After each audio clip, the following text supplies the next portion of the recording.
y como también le ha ganado el sentimiento a muchos que defienden a los indefendibles de México, los que defienden esos secretos inconfesables, por ejemplo, en la subcontratación criminal conocida como outsourcing. No todo el outsourcing podría ser malo, pero muchos se han pasado de rosca en México. Y para hablar de este y otros temas, le doy la bienvenida a don Mario Campa, economista y asesor en políticas públicas. Mario, buenas noches, ¿cómo te va? Hola, buenas noches, Vicente. Un gusto estar de vuelta aquí en el programa. Oye, pues a dejar la víbora chillando con tus comentarios sobre el outsourcing. Ya muchos analistas, comentócratas, periodistas han salido a criticar los anuncios que hizo el presidente Andrés Manuel López Obrador en la mañanera para combatir este flagelo, esto que va en contra de los derechos de los más vulnerables, de los trabajadores más vulnerables. Sí, mira, la regulación actual que está siendo incluso criticada por algunos partidos de oposición ya fue votada en 2012. Algunos cambios se introdujeron en aquella ocasión, acordados por varios de los partidos que ahora se están oponiendo e incluso algunos miembros de la sociedad civil, que típicamente son algunas cámaras empresariales, no todas. Hay quien juega honestamente con las reglas. Eh, y en 2012 ya se había legislado, solamente que algunas de esas restricciones para regular un poquito más este sistema de subcontrataciones en México, que se calcula bajo ese esquema, operan alrededor de 3 a 4 millones de personas, ¿no? Bajo ese esquema trabajan. Y en 2012 se hacen algunas modificaciones, solo que resultó letra muerta. El espíritu era restringir un poco las subcontrataciones, también llamado outsourcing, pero no se logró de dar suficientes mecanismos, instrumentos, dientes al sistema, a la ley, para que pudieran realmente perseguir a quien está. Sobre todo, hay que aclarar que sobre todo se va tras las personas que estén incurriendo en actos de ilegalidad, ¿no? Una de las premisas del neoliberalismo es que se debe cumplir el Estado de Derecho, ¿no? Pero lo dicen muy fácil, pero luego a la hora de que un empleado está vulnerando derechos sociales o está evadiendo fiscalmente sus responsabilidades, pues entonces decimos, no, privilegiamos aquí que tenga un esquema de contrataciones donde a la gente ni siquiera le alcanza a vivir, porque la realidad es que muchos de estos empleadores no pagan el salario mínimo. El caso que mencionó Luisa María Alcalde en la conferencia, el de un hotel en Cancún, que emplea alrededor de 800 personas, únicamente 2 están en la nómina bajo ese hotel, ¿no? Que se especula es el Mayan Palace y hay algunos periodistas locales que así lo indican. Y a la hora de hacerle inspecciones la Secretaría del Trabajo para ver si están cumpliendo con sus obligaciones laborales, por ejemplo, pagando el mínimo que marca la ley, resulta que cuando tú le vas a hacer una inspección a la empresa, pues no hay nada, ¿no? Y entonces el dueño de este hotel lo que hacía es que una vez que se solicitaba una nueva orden de inspección, daba de alta a los empleados con otra empresa y con otra empresa y así sucesivamente. Entonces realmente nunca se podía verificar que estuvieran cumpliendo con sus cuotas patronales, ¿no? Que tuvieran a sus empleados en el IMSS bajo todas las de la ley, que estuvieran además garantizando los derechos laborales de los trabajadores. Y pues resulta que si nos vamos a los números nacionales, nos damos cuenta que en diciembre todo el mundo, los 200, 300 mil empleados pierden sus trabajos para no tener que pagar aguinaldo, ¿no? Entonces, se ha vuelto un esquema perverso que deprime los salarios de muchos trabajadores, lamentablemente, ¿no? De hecho, se hace una autocrítica también porque se admite que ha habido outsourcing por parte del mismo gobierno y eso también habla de pues de una apertura, ¿no? En un tema tan convenientemente olvidado u ocultado, Mario.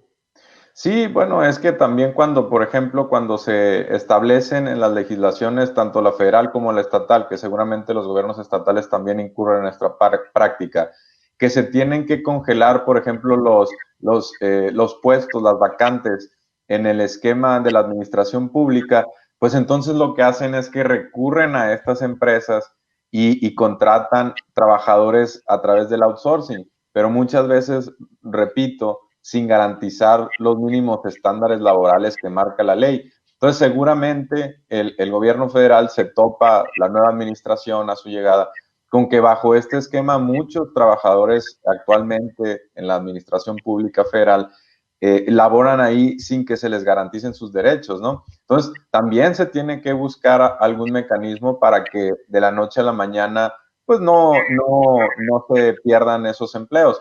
Sin embargo, creo que tiene que ver mucho con el sector privado, que pues realmente los utilizan como empleados temporales, ¿no? En el caso del gobierno, pues ahí van a estar siendo contratados de nuevo, quizá no se den de baja en diciembre, ¿no? Es un poco distinto, pero de cualquier forma lo ideal es que esas personas que en este momento no están recibiendo las prestaciones que marca la ley, pues pasen a un esquema de base, ¿no? A una contratación más estable. Imagínate qué delicado que lo mismo estuviera pasando en el sector salud, cuando ahora lo que necesitamos es estabilidad y que los médicos y el personal administrativo, personal médico, enfermeras, tengan las prestaciones para poder ir a su trabajo con seguridad, con calma, ¿no? Sin precariedad.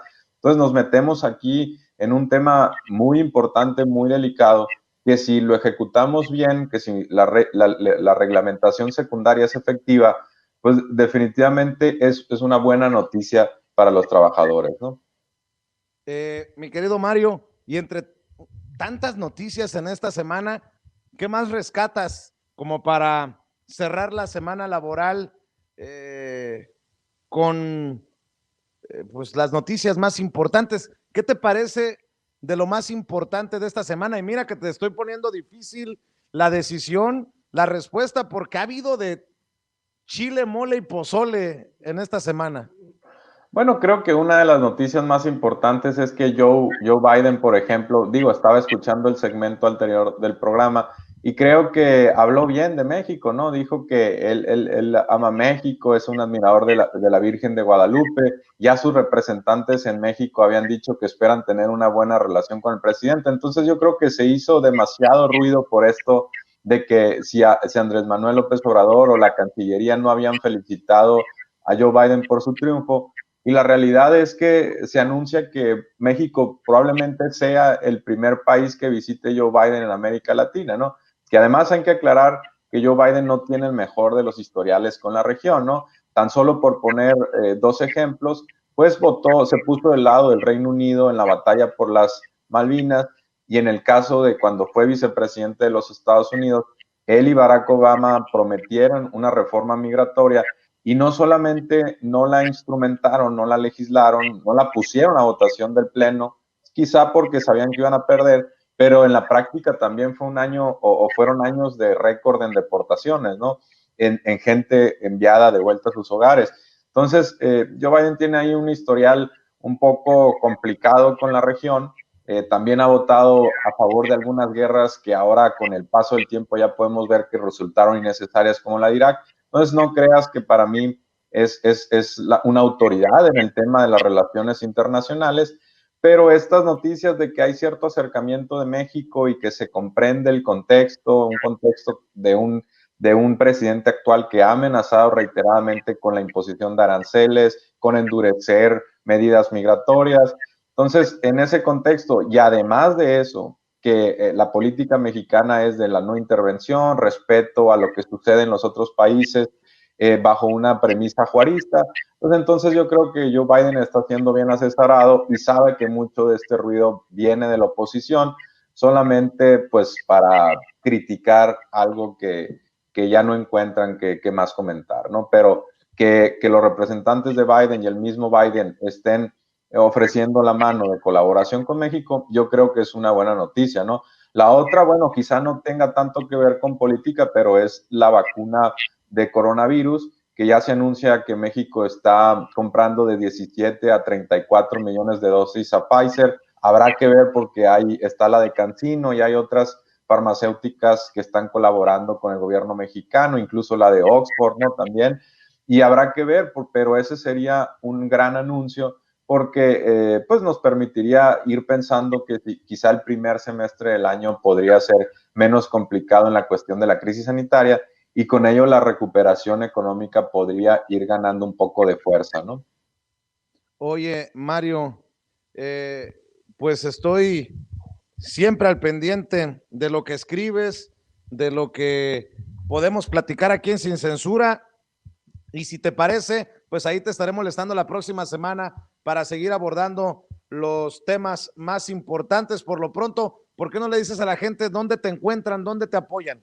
Claro que sí. Bueno, y me faltó nomás, si me permites mencionar que aquí en lo Sí, local parece que se gesta la alianza PRI-PAN por la gubernatura en Sonora. Entonces, aunque usted no lo crea, parece que la narrativa PRIAN se alimenta, ¿no? Y a los que qué gusten me asco. pueden seguir en mi Twitter, es @Mario-Campa, ¿no? Ahí también suelo poner los escritos aquí para El Imparcial, que es un diario local, ¿no? Claro que sí, pues te agradezco, Mario Campa, economista, docente y asesor en política pública, por hablar con nosotros sin censura. Un abrazo. Un abrazo, hasta luego. Gracias. Oye, nada más recordando, porque la gente